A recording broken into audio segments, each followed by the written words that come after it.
ज़िदनी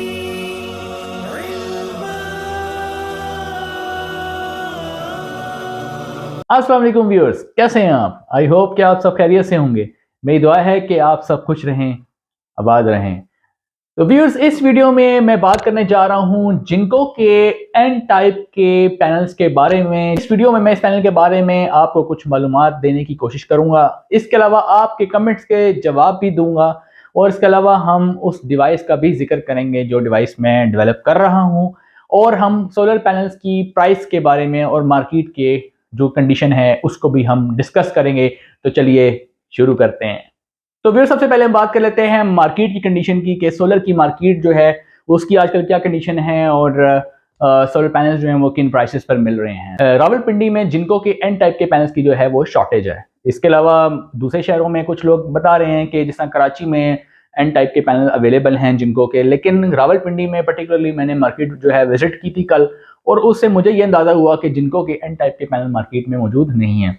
इसके अलावा हाइमो 6 मार्केट में बिल्कुल अवेलेबल है, लेकिन ओवरऑल अगर पैनल्स की सिचुएशन देखी जाए तो मार्केट में जो है वो पैनल्स जो हैं वो शॉर्ट हुए हुए हैं। और वजूहात क्या हैं? वजूहात जो हैं वो डॉलर्स की भी हो सकती हैं, इंपोर्टर्स की भी हो सकती हैं, स्टॉकर्स की भी हो सकती हैं, बहुत सारे रीजंस हो सकती हैं। मगर ये है कि मार्केट में जो एंड यूज़र है उसको पैनल जो है, अच्छे पैनल तलाश करने में दिक्कत ज़रूर है। आप अपने अपने शहर में जिन शॉपकीपर्स के पास आप विजिट कर रहे हैं उनसे सोलर पैनल्स की जो प्राइसेस लेके ज़रूर अपडेट किया करें कमेंट्स में, ताकि जब एक इस जैसे कोई भी वीडियो है उसके जो कमेंट्स होते हैं वो बहुत सारे लोग उन कमेंट्स को जो है वो पढ़ रहे होते हैं। तो अगर आप अपने शहरों के रेट लेके, ताज़ा तरीन रेट लेके वहाँ पर अपडेट करेंगे तो इससे काफ़ी लोगों का फ़ायदा होगा। आजकल जो पेशावर का रेट जो है वो कुछ लोगों ने मुझे अपडेट किया है कल, उन्होंने बताया कि वहाँ 70 रुपीज़ से लेकर 72 रुपीज़ पर वॉट तक जो है वो पेशावर में सेल हो रहा है।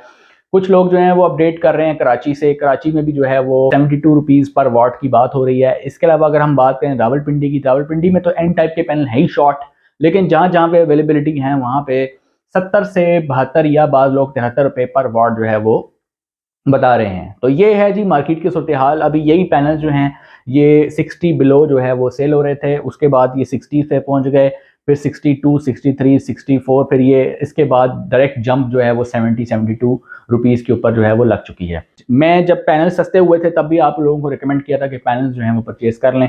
एनीवेज हो सकता है कि आगे पैनल जो हैं वो सस्ते हो जाएं। अगर डॉलर का रेट नीचे होता है तो पैनल मजीद इंशाल्लाह सस्ते हो जाएंगे, लेकिन डिपेंड करता है डॉलर के रेट के ऊपर। एक पैनल जो है वो लो लाइट कंडीशन में अगर अच्छा परफॉर्म करता है तो डेफिनेटली उसकी एफिशिएंसी ज़्यादा होती है। यानी कि मॉर्निंग में और इवनिंग में, ये जो दो वक्त होते हैं, पीक में तो हर पैनल अच्छी एफिशिएंसी दे रहा होता है, लेकिन मॉर्निंग में और इवनिंग में जो पैनल अच्छा परफॉर्म करता है, यानी इवनिंग का मतलब मैं ले रहा हूँ 3-4 बजे 5 बजे, 4 बजे 5 बजे, ये जो इवनिंग टाइम होता है जिसमें सूरज के ग्रूब होने से पहले, यानी असर से मगरिब का जो टाइम होता है।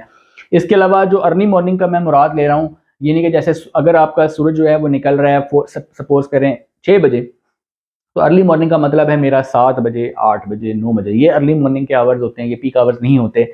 इसमें अगर कोई पैनल अच्छा परफॉर्म करता है तो उसकी एफिशिएंसी ज़्यादा होती है। तो एन टाइप जो है और पी टाइप, एन टाइप में एक थोड़ा सा डिफरेंस ये है कि एन टाइप की जो एफिशिएंसी है वो पी टाइप के मुकाबले में 1 से 2% ज़्यादा है। और जब आपके पैनल ज़्यादा होते हैं, प्रोजेक्ट आपका बड़ा होता है, तब तो आपको ये फ़र्क वाज़े नज़र आता है। लेकिन अगर आपका पैनल जो है वो सिर्फ 2-3-4 ही हैं तो फिर ये एफिशिएंसी शायद आपको ज़्यादा नज़र नहीं आएगी। फिर उसके बाद हम बात कर लेते हैं डिग्रेडेशन की। जब हम पर टेक्नोलॉजी की बात करते हैं, 25 साल के बाद पैनल की जो पावर है वो 88% के करीब रह जाती है, यानी तकरीबन 87 टू 88% के करीब रह जाती है। लेकिन जो एन टाइप के पैनल हैं जिनको के, इनका ये क्लेम है कि 30 साल के बाद भी जो एनर्जी होगी, यानी पावर जो उसकी होगी, वो 87.4% फिर भी रहेगी, यानी कि 30 साल के बाद भी। जो पर टेक्नोलॉजी वाले पैनल थे उनकी वारंटी जो है वो 25 साल उनकी लाइफ थी और 12 साल उनकी वारंटी थी। ये एन टाइप वाले जो पैनल हैं इसमें जो है वो वारंटी जो है वो 15 साल और जो उनकी लाइफ है वो 30 साल तक है। यानी 30 साल के बाद जो है इसकी पावर 87.4% रहेगी, और जबकि उसकी 25 साल के बाद 88% के करीब थी और इसकी 30 साल के बाद 88% के करीब है। तो ये थोड़ा सा फ़र्क ये भी है, वारंटी पीरियड में भी फ़र्क है। और इसके अलावा अगर हम देखें कि एनुअल जो डिग्रेडेशन है पावर की, यानी कि सालाना कितनी पावर कम हो रही है, वो एन टाइप की जो है 0.4% जो है सालाना कम हो रही है, और पहले साल जो है 1% जो है पावर कम होती है। तो 1% पहले साल कम होती है और फिर हर साल, दूसरे साल, तीसरे साल, चौथे साल और 30 साल तक हर साल जो है 0.4% पावर जो है वो कम होती है। मैं जिनको की एन टाइप की बात कर रहा हूँ, टॉपकॉन टेक्नोलॉजी की बात कर रहा हूँ। फिर इसके अलावा अगर देखा जाए कि ये जो पैनल्स होते हैं जिनको के एन टाइप के, इसमें जो कैटेगरीज हैं, वो जो फेमस कैटेगरीज हैं वो दो ही हैं। एक जो कैटेगरी है जिस जो 144 सेल्स में, 144 सेल्स में जो कैटेगरी है, इसमें पैनल्स आते हैं तकरीबन 575 वाट्स से लेकर तकरीबन 610 वाट तक। उसके बाद अगर आप दूसरी जो अगर आप देखें कैटेगरी, वो है जिसमें तकरीबन 605 वाट से लेकर 630 वाट तक जो है वो पैनल आते हैं और इसके जो सेल्स होते हैं वो 156 सेल्स होते हैं। ठीक है, तो 156 सेल्स इसमें हैं, उसमें 144 सेल्स थे। जिस तरह भी पिछले दिनों 63 रुपीज़ पर वाट जो एन टाइप मिल रहा था और हाइमोस 6 जो है वो 62 रुपीज़ पर वाट मिल रहा था, यानी सिर्फ 1 रुपये पर वाट का डिफरेंस था। और अगर आपको ओवरऑल यानी देखें पैनल की पूरी प्राइस में देखें, तो अगर जिन हाइमोस 6 जो अगर आपको 34,000 में मिल रहा था, तो जिनको एन टाइप जो है वो आपको 34,800 रुपये का मिल रहा था। यानी सिर्फ 800,000 रुपये का फ़र्क था, इतना ज़्यादा फ़र्क नहीं था। लेकिन अब मार्केट की सिचुएशन में जो है वो पैनल ही नहीं है, पैनल्स ही शॉर्ट हैं। एक चीज़ और भी मैं आपको बताना चाहूँगा जिनको एन टाइप की, वो है बाईफेशियलिटी। यानी बाईफेशियल जो इसका फैक्टर होता है वो भी बड़ा मैटर करता है, क्योंकि डुअल ग्लास पैनल होता है। इसकी जो बैक साइड होती है पैनल की, एक होती है फ्रंट साइड और एक होती है बैक साइड। जो बैक साइड, फ्रंट साइड से तो सारे पैनल काम करते हैं, लेकिन ये जो बाईफेशियल पैनल होते हैं ये बैक साइड से भी जो है वो एनर्जी प्रोड्यूस करते हैं। अब ये इसकी भी एफिशिएंसी होती है कि किस हद तक बैक ग्लास जो है वो फ्रंट के मुकाबले में कितना एफिशिएंट है। तो वो जो पर्क टेक्नोलॉजी के पैनल थे उनकी 65% से लेकर 75% के दरमियान में ये बाईफेशियल फैक्टर था, यानी बाईफेशियलिटी जो एफिशिएंसी थी उनकी वो 65 से लेकर 75% के दरमियान में थी पर्क वालों की। लेकिन अगर हम बात करें जिनको एन टाइप पैनल की बाईफेशियल फैक्टर के बारे में, तो वो काफ़ी इम्प्रूव्ड है बाकियों के मुकाबले में, यानी कि ये बैक साइड से काफ़ी एनर्जी अच्छी प्रोड्यूस करता है। इसकी ये एफिशिएंसी तकरीबन 75% से लेकर 85% के दरमियान में क्लेम की जाती है। यानी इसका ये बाईफेशियल फैक्टर का मतलब ये होता है कि बैक ग्लास फ्रंट ग्लास के मुकाबले में कितनी एनर्जी प्रोड्यूस कर रहा है। तो बाईफेशियल फैक्टर ये आपके लिए तब फायदेमंद है जब आपकी जो रूफ टॉप है वहां पर पैनल्स के बिल्कुल बैक साइड पे व्हाइट कलर का पेंट कर सकते हैं। ठीक है, उससे ये होगा कि जो व्हाइट कलर होता है वो रिफ्लेक्शन ऑफ लाइट बहुत अच्छी करता है। जब आप जिनको के एन टाइप के पैनल इंस्टॉल करते हैं उसके पीछे अगर आपने अपना जो ग्राउंड है वो वाला हिस्सा जो है अगर आपने व्हाइट किया होगा, यानी व्हाइट पेंट लगाया होगा, तो जो सनलाइट है वहां से टकरा के जब वापस आएगी तो बैक साइड पे ज्यादा ज्यादा सनलाइट आएगी, क्योंकि उसको रिफ्लेक्टिंग सरफेस अच्छी मिलेगी, वाइट कलर मिलेगा, जो रिफ्लेक्टर बहुत अच्छा है। तो फिर बैक साइड पे ज्यादा से ज्यादा लाइट पहुंचेगी और ज्यादा से ज्यादा intensity of light back side पे पड़ेगी। तो चूंकि इसका बाईफेशियल फैक्टर ज्यादा अच्छा है, ज्यादा इंप्रूव्ड है, एफिशिएंसी इसकी ज्यादा अच्छी है, लिहाजा जिनको काइंड टाइप का पैनल आपको ज्यादा अच्छी परफॉर्मेंस जो है वो दे सकता है। कमेंट्स भी कुछ आपके ले लेते हैं। कमेंट में एक क्वेश्चन पूछा गया है कि 1000 VA का यूपीएस है, तो हम इसके साथ जो है वो कौन सा हाइब्रिड एमपीपीटी चार्ज कंट्रोलर इस्तेमाल करें। अगर आपके पास 1000 VA यानी तकरीबन 700-800 वाट का यूपीएस जो आमतौर पे घर पे लगा होता है 12 सिंगल बैटरी वाला, तो उसके साथ मैं रिकमेंड करता हूँ कि आप दो पैनल 550 वाट के दो पैनल का इस्तेमाल करें और हाइब्रिड एमपीपीटी चार्ज कंट्रोलर जो है इसके साथ यूज़ करेंगे। यानी कोई भी हाइब्रिड अच्छा जो एमपीपीटी चार्ज कंट्रोलर है वो आप जो है वो परचेज कर सकते हैं इसके साथ। अब आप कहेंगे कौन सा करें, तो आप जो है वो सिमटेक का भी कर सकते हैं, 80 एम्पेयर्स वाला जो है सिमटेक का आप कर सकते हैं।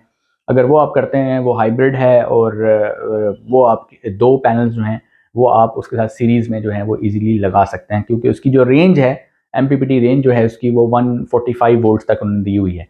तो आप इजीली दो पैनल जो हैं वो 550 वाट के लेके दोनों को सीरीज़ में लगा के एन टाइप ले लें, अगर अवेलेबल नहीं है तो हाइमोस 6 ले लें लॉन्जी के, और उनको आप सीरीज में लगा के एक साथ सिमटेक का जो है वो एमपीपीटी चार्ज कंट्रोलर या सिनको का एमपीपीटी चार्ज कंट्रोलर जो है वो उसके साथ इस्तेमाल कर सकते हैं। वैसे तो एमपीपीटी चार्ज कंट्रोलर जो हैं वो मार्केट में बहुत सारे हैं, कोई जो अच्छा ब्रांड है वो आप सेलेक्ट कर सकते हैं।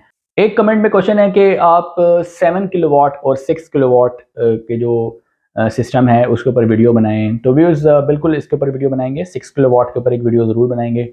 एक भाई ने ये पूछा है कि अगर हम एमपीपीटी के साथ वो लोड जो है वो ज़्यादा लगा लें, यानी 4 पंखों के बजाय अगर हम 6 पंखे चला रहे हैं तो क्या एमपीपीटी ख़राब हो जाएगा। लोड जो है वो यूपीएस ने ही चलाना है और इसके अलावा जो है वो एमपीपीटी जो है उसने डायरेक्ट लोड नहीं चलाना। लोड आप बैटरी से बेसिकली जो है वो आपका जो घर का यूपीएस होता है वो बैटरी को कंज्यूम करके उसके 12 वोल्ट को लेके 220 वोल्ट एसी बना के लोड चला रहा होता है, राइट। और एमपीपीटी जो है वो बैटरी को चार्ज कर रहा होता है, सोलर पैनल से एनर्जी लेके बैटरी को चार्ज कर रहा होता है, और यूपीएस जो है वो बैटरी से डीसी वोल्टेज को एसी वोल्टेज में कन्वर्ट करके आपका घर का लोड चला रहा होता है। ये सिनेरियो है। अब इस सिनेरियो के अंदर आप ये पूछ रहे हैं कि अगर आपने 2 पंखे के बजाय 4 चला लिए, 4 के बजाय 6 चला लिए, तो एमपीपीटी नहीं खराब हो जाएगा? नहीं, एमपीपीटी खराब नहीं होगा। एमपीपीटी का लोड से कोई ताल्लुक नहीं है। यही होगा कि अगर आपने लोड ज़्यादा चलाया तो आपकी बैटरी जल्दी कंज्यूम हो जाएगी, यानी बैटरी जल्दी खत्म हो जाएगी और लोड आपका बंद हो जाएगा। क्योंकि अगर आपके सोलर पैनल से एनर्जी जो है वो कम आ रही है, वहां से करंट कम आ रहा है और आपका लोड ज़्यादा होगा तो बैटरी जल्दी कंज्यूम हो जाएगी, ठीक है, तो आपका लोड जो है वो बंद हो जाएगा। एमपीपीटी के ऊपर इसका कोई असर नहीं होगा। तो व्यूअर्स, आप अपने क्वेश्चन जो है वो कमेंट में पूछते रहें, इसका जवाब जो है वो आने वाली वीडियोस में मैं देता रहूँगा। इसके अलावा हम बात कर लेते हैं उस डिवाइस के बारे में जो मैं आपको बता रहा हूँ पिछली वीडियोस में कि मैं डेवलप कर रहा हूँ। तो मैंने सेल फोन के ऊपर ही आपको मॉनिटरिंग जो है वो दे दी है, यानी आप देख सकते हैं कि कितनी पावर जो है वो सोलर से बन के आ रही है, कितनी पावर जो है वो डीसी लोड पे जा रही है, कितनी पावर जो है वो एसी लोड पर जा रही है।